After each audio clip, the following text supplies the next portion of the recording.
ကျွန်တော်ကူပြမယ်ဖြစ်ကလွန်ခဲ့တဲ့9နှစ်လောက်ကကျွန်တော်ဇာတိရွာလေးမှာတကယ်ဖြစ်ခဲ့တာပါကျွန်တော်ဟာငငယ်တည်းကညဘက်ဆိုရင်လေထဲမှာဖားတော့ရိုက်တာငါးရှာတာကိုဝါသနာပါတဲ့သူတယောက်ပါအဲ့ဒီညမိုးကလည်းတခွဲခွဲရနေပြီးလေကလည်းအေးစိမ်နေတာရွာလူတွေကတော့ဒီလိုညမျိုးမှာပြင်မထွက်ကြဖို့တားကြပေမဲ့ကျွန်တော်ကတော့ဖားဟောတန်ကြားရင်မနေနိုင်ဘူးည9နာရီလောက်မှာကျွန်တော်ဓာမီရဲ့ပလိုင်းကိုယူပြီးတော့ထွက်လာခဲ့တယ်အဲ့ဒီနေ့မှာထူးထူးခြားခြားရွာပြင်ဘက်ကလေဝင်းမြင်ကြီးကပုံမှန်ထက်ပုံမောင်းနေသလိုပဲကျွန်တော်ရဲ့ဓာမီရောင်ကလွယ်ရင်ဘာလင်းရမှာမရှိဘူးကျွန်တော်လည်းအတွေ့အကြုံရှိတဲ့သူဆိုတော့မကြောက်ပါဘူးဖားတွေကလည်းဒီညမှာတော်တော်လေးပေါ်တာဗျကျွန်တော်လည်းဓာမီကိုထိုးလိုက်ဖားတွေရိုက်လိုက်ကြောကပလိုင်းနဲ့ကိုထိလိုက်နဲ့အတော်လေးပျော်နေခဲ့တာလေခွင်းရဲ့အလေလောက်ရောက်တဲ့အချိန်မှာတခုခုကထူးဆန်းလာတယ်ကြောမှလွဲထားတဲ့ပလိုင်းကပုံမှန်ထက်ပိုလေးလာသလိုပဲအစကတော့ဖားတွေအများကြီးရလို့နေမှာပါဆိုပြီးကိုယ့်ဘာသာကိုတွေးမိတယ်ဒါပေမဲ့ခဏကြာတော့ကျွန်တော်ကြောကလေးကပလိုင်းထဲမှာဖားတွေကတပုံပုံလူးနေကြတယ်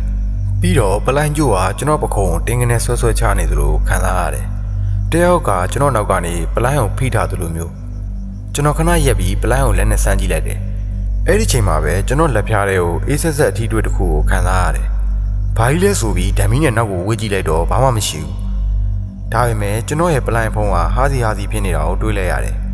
်လေတိုက်လို့နေမှာပါလို့ဇွတ်မိတ်တွေးပြီးရှေ့ကိုဆက်ချောက်ဖို့ပြင်လိုက်တဲ့အချိန်မှာ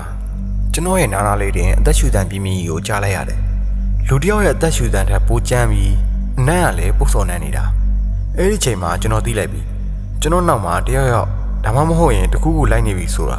အဲ့ဒီချိန်မှာပဲနောက်ကနေတခုခုကိုဝါစားနေတဲ့တိုင်ထွက်လာတယ်လူတယောက်ကအယိုးကိုကြိုက်ဝါနေသလိုမျိုးတကိုယ်လုံးလည်းကြက်သိန်းရထားရတာဖြန်းကနေပဲညကလည်းမောင်ဘဝင်းညင်မာကလည်းကျွန်တော်တယောက်တည်း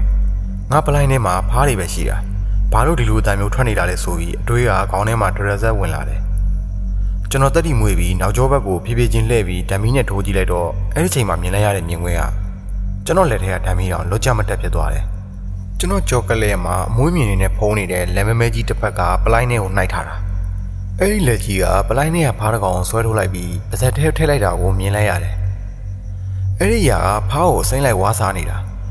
ပါဇက်ကသွေးတွေကကျွန်တော်အင်ကြီးပေါ်ကိုစီးကြလာတယ်ကျွန်တော်ရှေ့ကိုပြေးဖို့ကြိုးစားပေမဲ့ခြေထောက်ကလှုပ်မရတော့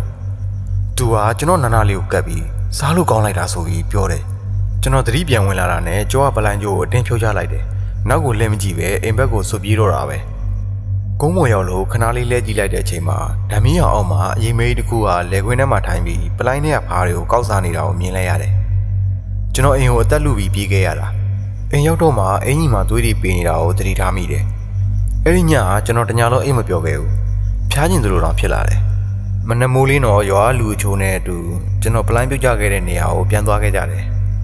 ညကရွာထားတဲ့မိုးကြောင့်မြေကြီးကပွားနေပြီမဲ့ပလိုင်းရတော့မရှိတော့ဘူးဒါပေမဲ့ကျွန်တော်တို့မြင်လိုက်ရတာကလူခြေအားတဲ့နှစ်ဆလောက်ကြီးပြီးခြေချောင်းတွေကရှည်ထွက်နေတဲ့ခြေအားကြီးတွေအဲ့ဒီခြေအားတွေကလေခွင်းမြင်ကိုဖြတ်ပြီးရွာဟောင်းဘက်ကသုတ်တန်ဟောင်းရှေ့ရာကိုဥတီသွားထားတာကျွန်တော်တို့ခြေအားနောက်ကိုလိုက်သွားရင်သုတ်တန်အဆွမ်းအားညောင်မင်းအောက်ကိုရောက်တော့အဲ့ဒီနေရာမှာကျွန်တော်ရဲ့ဖားပလိုင်းဟာအပိုင်းပိုင်းဆုပ်ပြတ်ပြီးပြန်ကျင်နေတ